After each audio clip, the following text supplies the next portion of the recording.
Hello students, this is Mrs. Raksha Shirodkar from Shet Vidya Mandir English High School of Science and Commerce. Today we'll continue with the same chapter from subject Computer Science paper 2 chapter number 1 Introduction to Microprocessor 8085.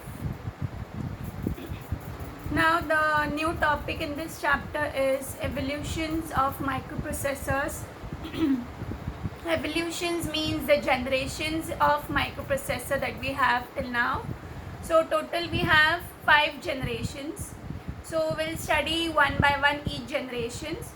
So the very first generation of microprocessor is, you need to write at least 2 points. The first point, the name of the microprocessor where it was introduced with the number of bits, that is the size of that microprocessor, and the second would be the example. At least you need to give 2 names in that particular generation.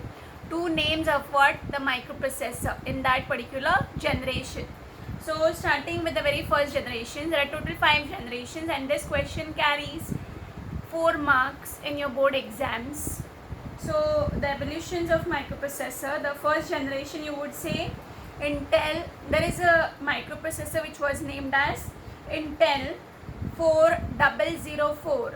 Okay, so this is the microprocessor name which was introduced in the first generation, and it was the very first microprocessor which was available in the market, and it was of 4 bits. And this particular first microprocessor, that is Intel 4004, was introduced in 1971, and it was basically designed, or it can be used in calculators. So this was the very first microprocessor which was of very small size, that is 4-bit microprocessor is very small size.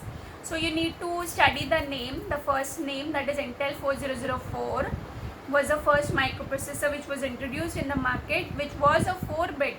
Okay, and it is used mostly in calculators. Second, you would say there is one more microprocessor which was introduced in 1972. This was introduced in 1971. There is one more microprocessor which got introduced in the next year in the same generation, that is first generation, in the year 1972, which was of 8-bit. Okay, the name was Intel 8008. So you need to know the name of the microprocessor in that generation, the number of bits in that particular microprocessor, and in which year it got introduced. So this is very important. And you can write the example also. For example, the same name, Intel 4004 4-bit, Intel 8008 8-bit, in bracket. Okay, the number of bits should be mentioned in the bracket. So the 2 points you will mention in the first generation is Intel 4004, which was the first microprocessor introduced in the market, and it was a 4-bit and it is used in calculators. Second was named as Intel 8008, which was of 8-bit and it got introduced in 1972. Okay.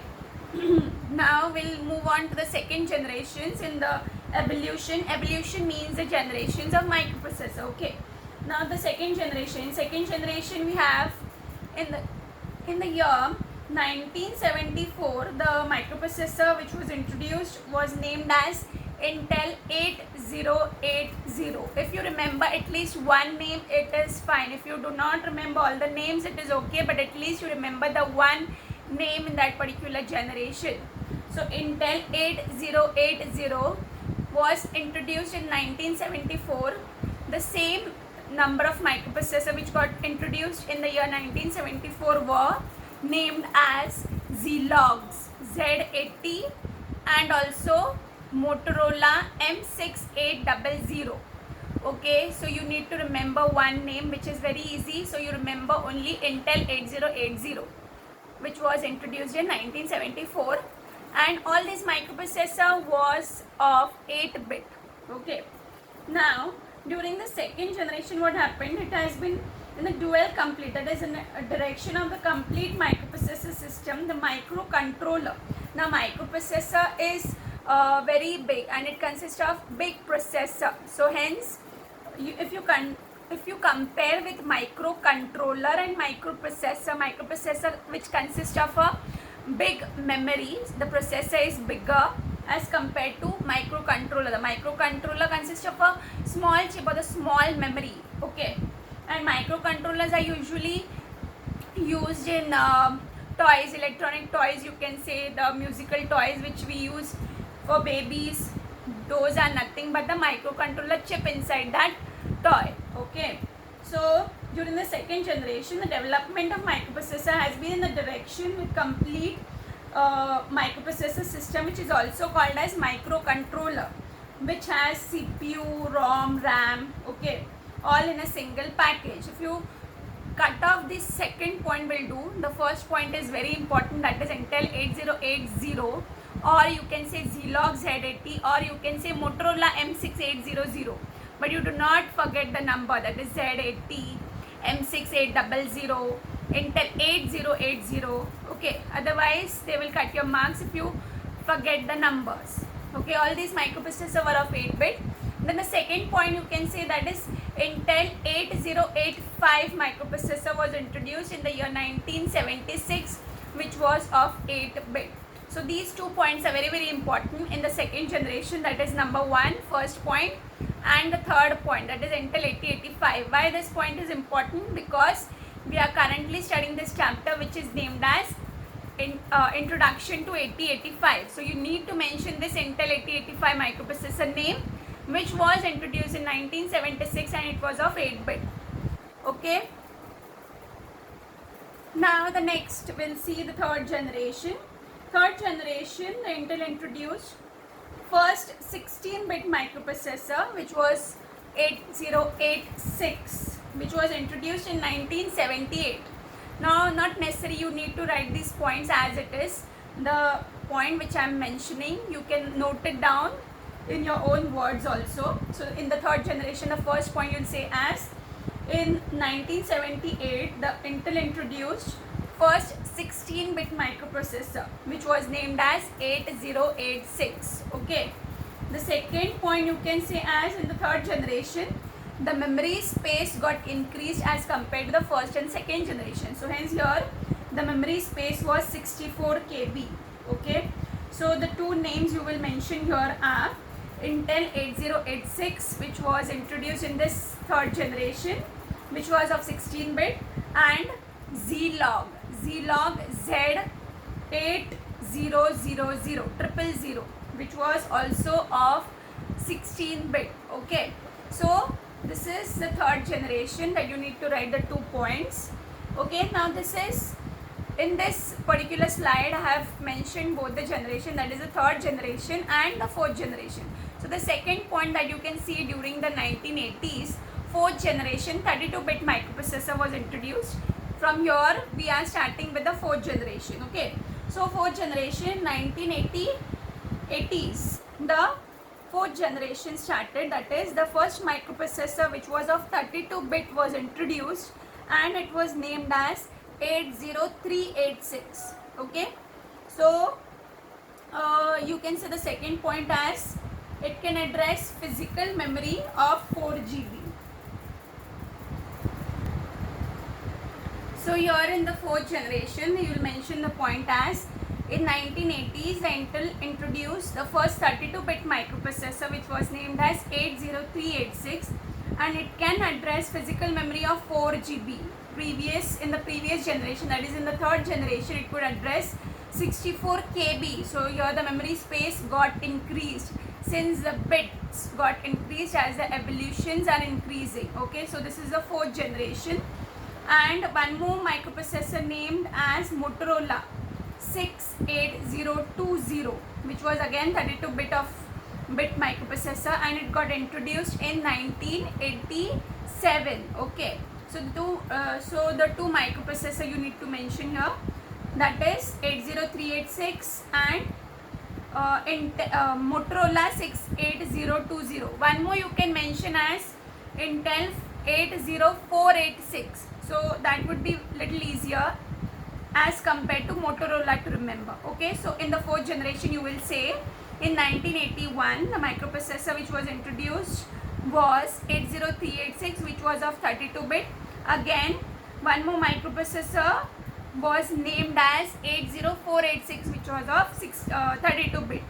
So these were the 4 generations. Now we'll see the next last generation, that is the 5th generation. 5th generation is P5. P5, Intel P5. Okay, this is the microprocessor name. So this Intel made improvement in the microprocessor design to provide greater speed, and also the system can run on new operating system like Unix, Linux, etc. So the microprocessor in this generation is also called as Pentium, okay, and it is of 64-bit microprocessor. So here you need to mention the two names as Intel 80586, also called as Intel Pentium 5, okay. So this is the 5th generation microprocessor. So now we'll again revise the evolutions of microprocessor one by one. Very first generation, you will mention 2 points as Intel 4004, which was of 4-bit. See, it is easier to remember. See, first generation was 4-bit microprocessor. Then in the second generation, it got double, that is 8-bit came. And in the third generation, got one more time double. So multiply by 2 in every generation. Third generation, it got 16-bit. Fourth generation, it got 32-bit. And in the fifth generation, it got 64-bit. Only you need to remember the year and the name of the microprocessor in each of the generations. So these were the 5 generations of microprocessor, which is also called as evolutions of microprocessor. Now let us get to the next topic in this particular chapter. In this chapter we have block diagram. In the first video we had seen the block diagram of 8085, then we saw the pin diagram of 8085. So now we'll see the next diagram, which is very easy as compared to the previous diagrams. Now this diagram is called as block diagram of ALU, which stands for arithmetic and logic unit. So this is the block diagram of ALU that you need to study. This diagram along with explanation carries 4 marks. This diagram is very easier, so you need to study this diagram, okay. So ALU, so the points or what are the blocks that are in this ALU. So ALU stands for arithmetic logic unit. What it does the arithmetic and logical operations, and the result of the arithmetic, that is addition and subtraction, and logical operation and or not, all those results are always stored in accumulator, okay, a register which is named as accumulator, and it is of 8-bit. In flag register I have already told you all, okay. Now the blocks we'll see in this particular ALU. What we have is status register.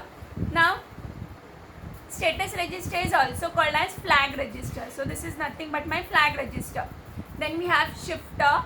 Shifter means 2's and 1's complement is said to be a shifter. Binary adder, which adds normal addition of the binary number, is said to be binary adder. Then temporary register. Temporary register means except for the accumulator, that is register A. Except for register A, all the other register comes in this temporary register, and each of these registers are of 8-bit. So temporary register B, C, D, E, H, L, all are temporary register. Then we have accumulator. To store the addition result from the status register, the arrow goes to binary adder. That means from the status register it got added, that is the binary numbers got added, and if we have any 2's or 1's complement also, it will check through that shifter wala arrow, and then from the binary adder and shifter it directly goes to the CPU bus. But before that it goes to the accumulator and also the other registers, that is temporary register. So the arrow, it should be like that only as shown in the diagram, okay. If you make any mistakes in the arrow, they will cut your marks, as this is the easiest diagram. So we'll see the explanation of this particular diagram. This is the explanation, very simple, only in one slide. This is a short explanation, also the small diagram. So you need to study this diagram very well. It carries 4 marks along with the diagram. 2 marks for the diagram and 2 marks for the explanation. So now the explanation of this particular thing. The first point that I have written is the ALU full form. ALU stands for arithmetic logic unit, and it is of 8-bit, correct. Second, you will say that it performs what it does. It performs arithmetic and logical operation, and also it performs rotate operation. What are the rotate operations that we'll see in the next chapter, instruction set, okay. So if you write, it does arithmetic and logical operations will do. If you do not mention the root, it also will do. Now the third point is what it does. It consists of binary adder. From the diagram itself you can see that arrow, what it consists of. It consists of binary adder to perform the addition and subtraction by 2's complement method, and hence there is a shifter mentioned there. Okay, so the result of this particular addition and subtraction is always stored in accumulator. Then the next point says that accumulator, flag register and temporary register also are closely associated with ALU. So for ALU you need all these register, that is accumulator, flag register, temporary register. Okay. Now the next point says that temporary register is used to hold the data during an arithmetic and logical operation. So temporary register will hold the data temporarily. Okay. So hence it is said to be temporary register. And in this we have all the register except the A register, and each of these registers are of 8 bit. The next last point says that the flags are set or reset according to the result of the operation in the status register. In the previous video I have shown you all the example of flag register, correct? How does the flag register flag are set or reset according to the result of the status register or the accumulator result, you can say. Okay, so this is the explanation of the block diagram of ALU. Now the next topic we have here is the block diagram of generic microprocessor. Now this is again important diagram. Okay, so we have total how many diagrams? The block diagram of 8085 in the first video we have shown. Then the second you can say pin diagram, third ALU block diagram, and this is the fourth diagram which is said to be block diagram of generic microprocessor. You need to study this diagram, there is no option. You need to practice this diagram again and again. So this particular diagram is little easier as compared to block diagram of 8085. If they ask you the diagram, only the diagram will come for 4 marks. They will not ask you the explanation. And if at all they are asking the explanation, they will ask you the number of 4 blocks maximum from this block diagram, which carries 4 marks. So each of the block will carry 1 mark. So this is the diagram, and it consists of almost same blocks as compared to the block diagram of 8085. If you go back to that block diagram, it consists of the same block. See here, ALU. Can you see the ALU block on the top of the diagram? Can you see the ALU block? It is the same that I have taught you all. That is the block diagram of ALU. So ALU, status register, adder, complementer and shifter, accumulator, temporary register, the same thing. The same diagram is copy pasted here in this generic microprocessor. So you can write the same explanation that I have already taught you all in the block diagram of ALU. Now except for this ALU block diagram, what we have is we have data address register, correct, HL. Now you need to write this point that I am dictating, that is address and data register is nothing but HL register pair. If you take it separately, that is H and L register will store separately 8-bit data, and if you take it as a pair, it will store 16-bit data. HL is also called a pair, and if you take it separately, it will be stored as 8-bit data. Okay, now the next we have is program counter. Program counter is a block which was already mentioned in the block diagram of 8085. So program counter is nothing but 16-bit register which contains the address of the next instruction. You can say, you can write the same point which was already given in the block diagram of 8085. Okay, so program counter you need to mention only 2 points, since each of the block will only give you 1 mark. So program counter is a 16-bit register containing the address of the next instruction, and it can also be incremented or reset by the control section.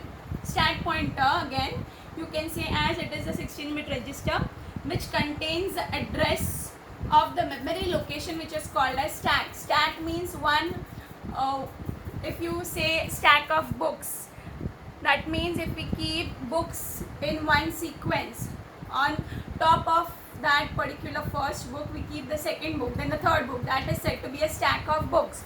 So stack pointer, what it does, it consists of a stack of memory. Okay, So this particular is a 16-bit register and it is used for temporary storage of the data. Okay, so it temporarily stores the data in it. Program counter and stack pointer both are of 16-bit register. Okay, now the next we have in this diagram is instruction decoder and instruction register. Instruction decoder means what it does, it will decode from the instruction register. We will get the instruction and the decoder will start executing that instruction from that instruction register. So both of them are 8-bit register. Okay, instruction register and the decoder both are of 8-bit register.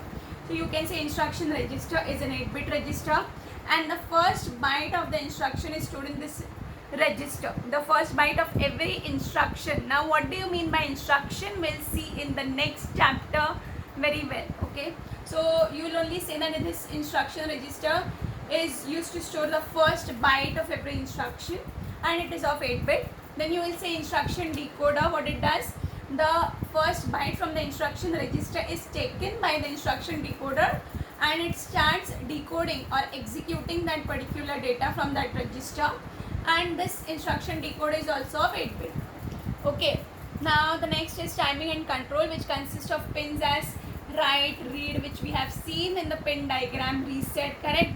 The clock, x1, x2, these are all pins which are called in the pin diagram, and interrupt control, which only consists of one interrupt, INTR pin. Okay, these all we have seen in the pin diagram. Now address bus, can you see that? That is also done in the pin diagram, A0 to A15, which is 16-bit. We had 40 pins in the pin diagram, correct?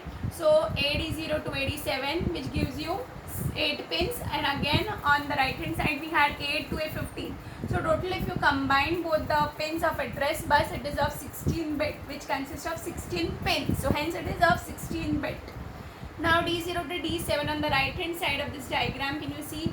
That is the data bus. Since we have only unidirectional, that is only 8 bits we have, AD0 to AD7, which was a bidirectional bus which could be used for address as well as data bus.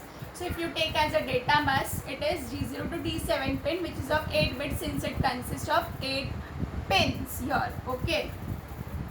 Now see here, this is the normal block diagram which consists of the following blocks. Only this much I have mentioned. And the one by one block explanation, you can write it from the same block diagram of 8085. Since I have again repeated the same explanation from the previous block diagram of 8085. You can write it in your own words also, but you need to mention at least 2 points in each of the blocks. The number of bits which consist of the number of bits in that particular each block and what it does. Okay, so these are the several blocks in this particular block diagram which I have mentioned. You need to mention this point first if they ask you to explain the whole block diagram, but usually they do not ask this question. They will ask you to explain the number of blocks which they will give you and you need to mention them. Okay, so this was the video giving you the explanation of generic microprocessor block diagram, then the block diagram of ALU with explanation, and the evolutions, which are nothing but the generations of microprocessor. In the next video, we'll continue with the same chapter. Okay, so thank you.